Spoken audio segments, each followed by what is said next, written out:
Pentagon asks for pre-made bunkers that can be quickly shipped to the Middle East. A Pentagon exploratory call for potential contracts posted this week asked for prefabricated transportable bunkers that can be quickly sent to the Middle East. The notice, which was published Monday and had a Friday deadline, aimed to determine if there exists an adequate number of interested and qualified contractors that can provide the bunkers. Interested vendors were asked to submit 3 options for different estimated time frames: 3 days, 15 days, and 30 days. All of the options had to be deliverable to King Hussein International Airport in Aqaba, Jordan.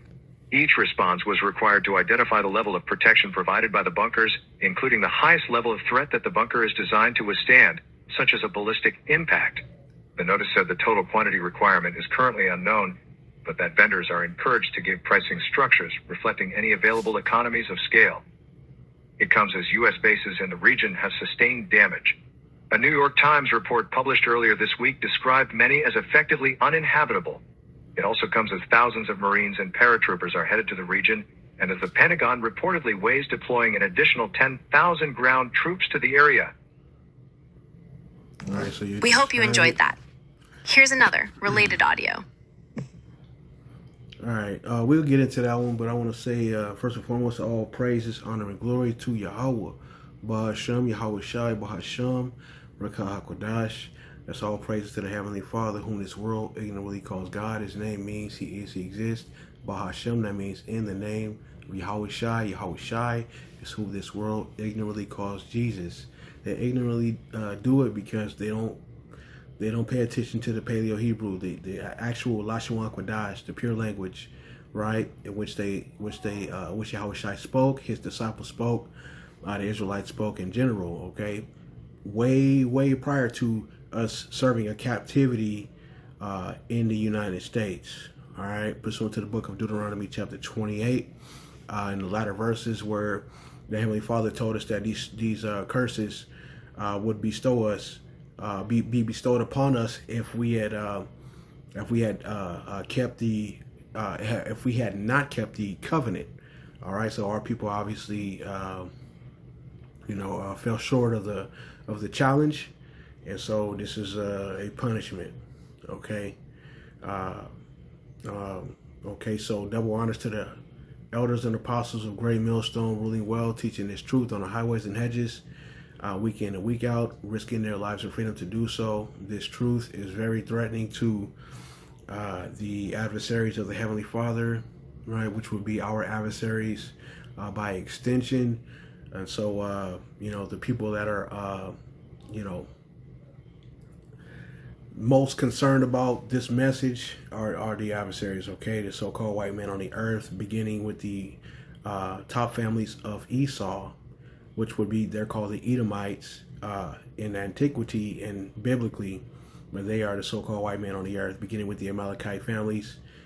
They are your Bank and Elite families, these bloodlines that are not so public, but they own the majority of the wealth of the world, and they keep people subject to payment, and their financial products pretty much are usury, which is their financial products. That's how they make their money, through fractional reserve banking. Okay, and other nefarious pieces of legislation or quote unquote rules of law that are imposed, that and people are compelled, basically forced to perform, like your Title 4D, so on and so forth. Right, that's just one example. But now these guys who are considered brave by many and viewed as the Goliath of the world, they are now calling for bunkers to be shipped to them because they need protection. So this would indicate that there's a bit of a belt to ass in the Levant, the southwest Asian region that they call the Persian Gulf. So yes, this is biblical because this is Persia over there having to defend against an aggressor in Bibi Milkowski, aka Netanyahu, and the Ish peoples of that area, who are by by the understanding they're committing a G word, a geno/side on the Palestinian people, Muslim and Christian alike over there. So, you have the American Zionist arm here in the United States that lobby and create laws and things like that, in the States. And they are partnered up in this joint effort to tag team and beat mercilessly a defenseless, I wouldn't say totally defenseless. Okay, these people, they have been known for their many arrows and their use of weaponry as well, which is ultimately Esau's blessing. Okay, but these guys, they're asking for pre-made bunkers that can be quickly shipped to the that region. I don't even like saying Middle East, because that's not what it is. These people, they lie about that as well. Let's get a precept. The soldiers have no idea that enlisting and even the speculated draft that's about to ensue in the United States, including women. So they've reportedly or allegedly extended the age to the age of 42. So now it's a broader scope, and a lot of people are getting ready to go over there to that region, and they're getting ready to be unalived. All right, this is Joel 2, in verse 20 says, "But I will remove far off from you the northern army, and will drive him into a land barren and desolate, with his face toward the east sea, and his hinder part toward the utmost sea, and his stink shall come up, and his ill savor shall come up, because he hath done great things." Okay, so this is an eerie description of what's about to happen. Normally in times of war, they would have the C-130s come bring the bodies with the flags draped across. But logistically, it's going to be virtually impossible because of the cost of fuel and whatnot. So this is turning out to be a very, very expensive war that the United States cannot afford. They have recently released a statement claiming to be insolvent, and it's right on the heels of the UN vote where it says that the transatlantic slave trade was pretty much the most horrific crime against humanity in the history of the world. Okay, so the small hats, the Amalekites, the Khazar deniers, the Ish people, they deny it. They voted against it. So did the United States, understandably, because it would mean that they would have to pay. They could never repair the damage that the Israelites have suffered, the true Israelites have suffered. This is why they set up these people, through various means, including the Balfour Declaration. So we call them the 1948ers, because prior to that, they were classified as Europeans or Turkish peoples. Before that, they were the Khazars. So I put up a video prior to this one that shows the proof. There are receipts. So this truth, man, is something that they deny, because it is the light that is given to us via Yahweh Shai, which is the living word. Okay, Yahweh Shai, he came here upon this earth in the form of his kinsmen, the Israelites, the true Israelites, you so-called Negroes, Latinos, and Native Americans, and the Christian church. They don't push the truth, just like they don't push the Paleo Hebrew language. Now, this modern thing that they're pushing is not actually the Hebrew. If you look into it, there's Paleo Hebrew, the Lashawan Kodash, as it is called, and we call on the true names of the Heavenly Father and His only begotten Son. And this is something that they don't do, because guess what? These people, they do not study. Okay, they do not study. Okay, so they are not approved. They are not the true workmen. They don't take to the highways and hedges, okay, as the scriptures tell us to do, to bid our people into the marriage supper of the Lamb, which is the Lamb is Yahweh Shai. Okay, so we're doing our best as workmen to assist in the progress of the sealing of the election.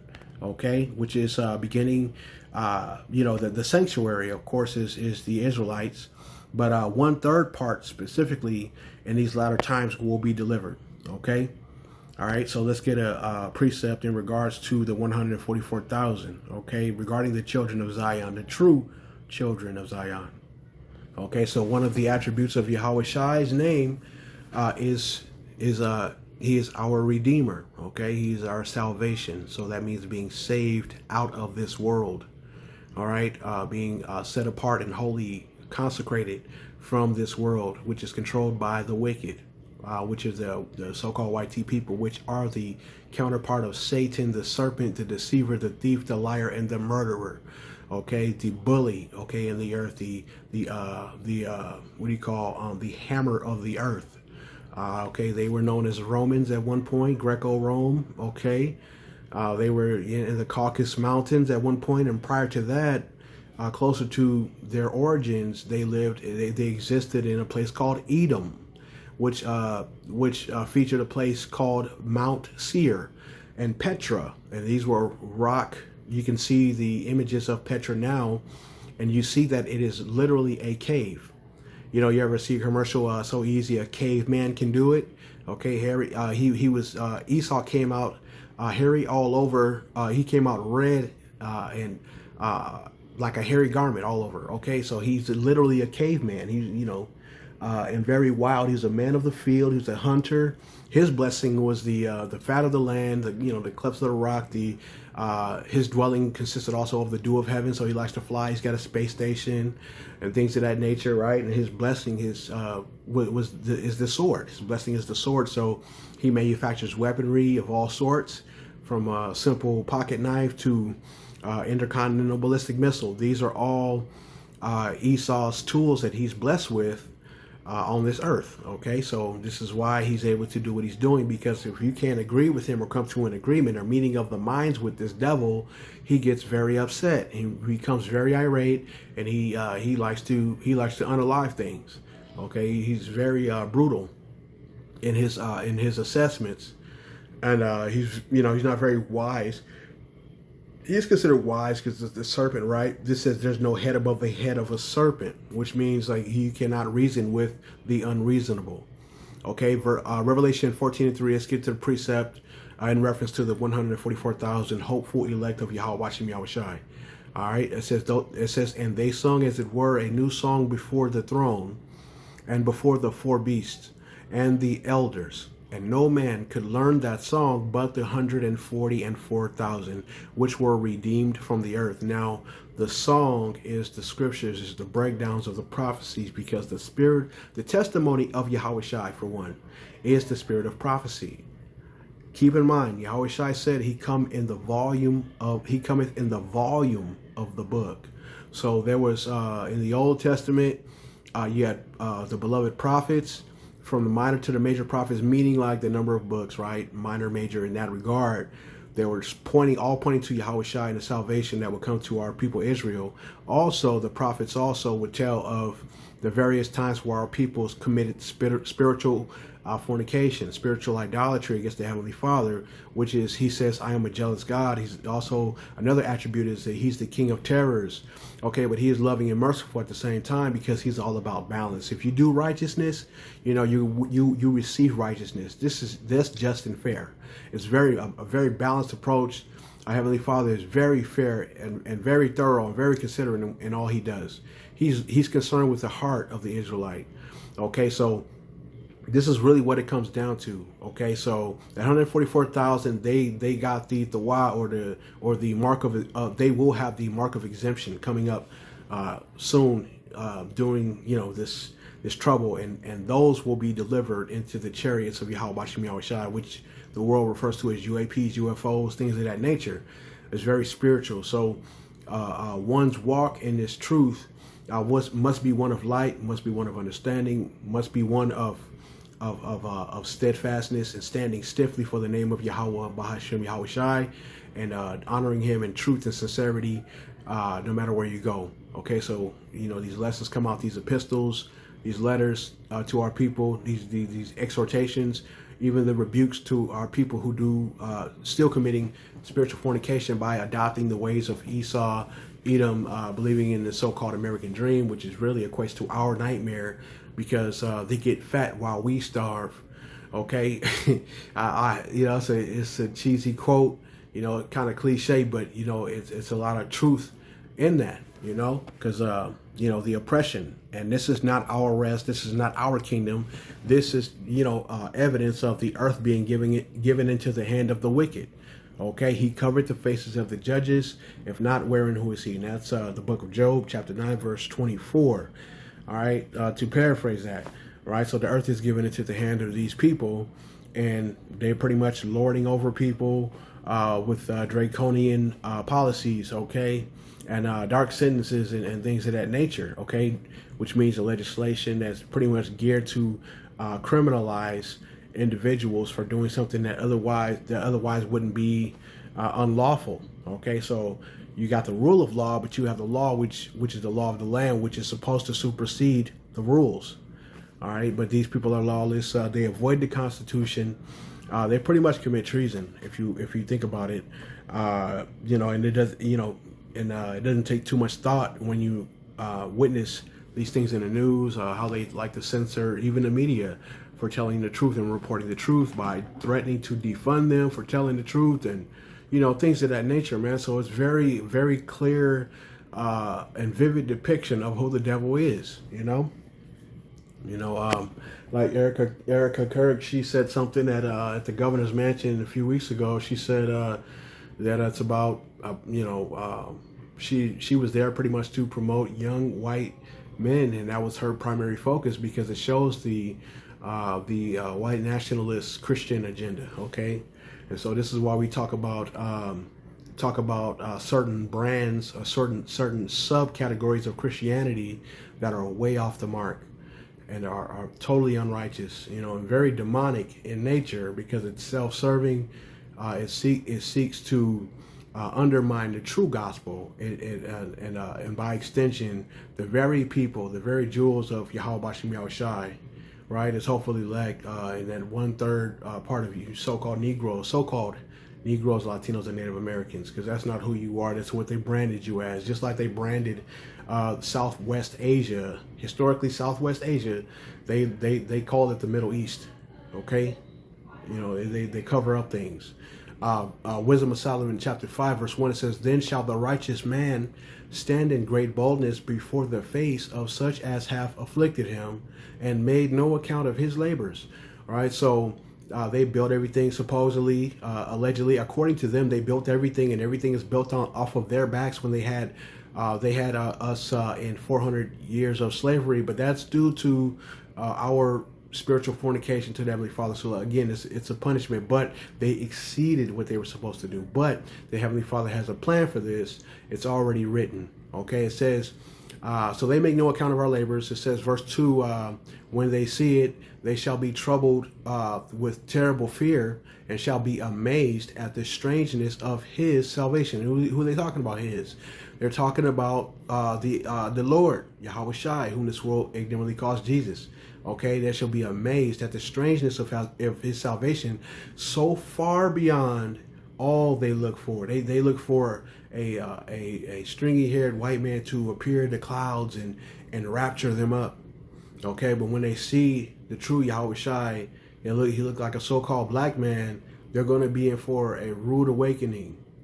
Okay, there's plenty of biblical precepts to support what Yahweh Shai looked like. And these people, they deny all of the truth, even though it can be written in black and white, stamped by printing presses that they owned and operated. Now, we didn't write this, our ancestors wrote it down on these scrolls, these ancient scrolls. Okay, and eventually went to print. And King James also was a so-called Negro. Okay, I got a book that I was reading called The Negro Question, and it went into the black nobility.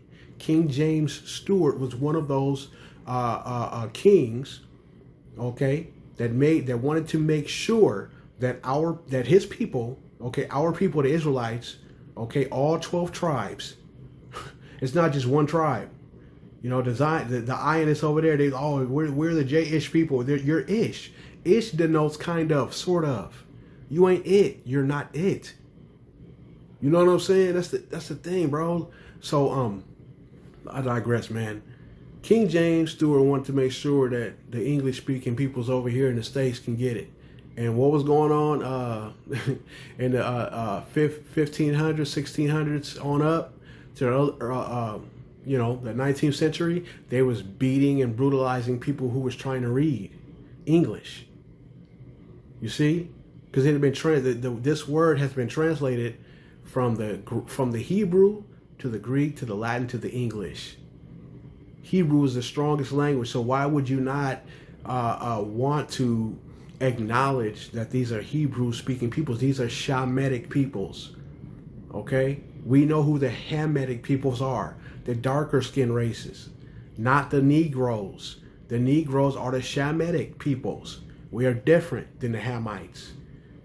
You know, we're not and it's not a dig at them, but the Heavenly Father made clear distinctions between us nations. Okay, just like he made distinctions between Jacob and Esau, two manner of people. Okay, Jacob's evil twin brother just so happened to look like a so-called white tea man. Okay, he's pretty much transparent. He blushes easily. He's red. You stand in the sun, he's red. He's red all over like a hairy garment. What don't you understand? You know? It says, when they see it, they shall be troubled with great fear, with terrible fear, Salakia, and shall be amazed at the strangeness of his salvation. So far beyond all they look for, because they look, like I say, you know, they hold us in derision, right? They talk about us. You know, these people ain't no good. Pick yourself up by your bootstraps. They've always done the Israelites bad. They've always stereotyped the Israelite man. They've always took advantage of the Israelite woman and separated our families. And that's part of the curses in Deuteronomy. You know, it's well documented. Okay? We'll say in verse 3 it says, and they repenting and groaning for anguish of spirit shall say within themselves, this was he whom we had sometimes in derision, and a proverb of reproach. A proverb of reproach is making fun of somebody, demeaning them, deriding them, making them feel less than, gaslighting them. Verse 4 says, we fools, which is the Edomites, you so-called white people, we fools accounted his life madness and his end to be without honor. How is he numbered among the children of God? And his lot is among the saints. You see that? His lot is among the saints. Now, are these Edomites lot among the saints? No, because the Heavenly Father, once again, makes a clear distinction on who gets to go and enter into the kingdom and who doesn't. You know, you can't change it. You know, you are created, you know, for his vengeance. And the sooner you come to terms with that, you know, I mean, the prophecies are happening. It's going to happen. You know, you can't stop this word. Heaven and earth shall pass away, but his word shall never pass away. So you Edomites, you did err away from the truth. It says, therefore we have erred from the way of truth, and the light of righteousness hath not shined unto us. That's why you don't know. That's why you hold us in derision. That's why you talk shit about us at every chance you get. You don't have no righteousness in you. It says, and the Son of righteousness rose not upon us. Ooh. But what about those of the election, of the adoption? This is what Peter said. It's 2 Peter 1:19. We have also a more sure word of prophecy. It's given only to the Israelites. Whereunto ye do well that ye take heed, as unto a light that shineth in a dark place. And America is a dark place. Their understanding is in a dark place. It's very obscure, very murky. And it's self-serving, greedy as hell, don't care about nobody. It says, until the day dawn and the day star arise in your hearts. All right, so the day star is rising in the hearts of you so-called Negroes, Latinos, and Native Americans that actually get it. These Edomites can never get it. And they're going to continue to hate because, you know, it's like, you know, you ever watch a vampire movie and then, you know, you got some blessed water, some holy water they call it, and you sprinkle, you spray that on them, they start burning up. That's exactly what the word of Yahushua do. It's living waters, and the dead don't have nothing to do with the living, just like darkness don't have nothing to do with light. Though they coexist, but the light is going to overtake darkness. So with this, that's what this truth is. That's what this knowledge and wisdom and understanding is. It's light that shineth in a dark place, and the dark comprehendeth it not. It's not designed to. So Lord's willing, is edifying to the next one. Shalom.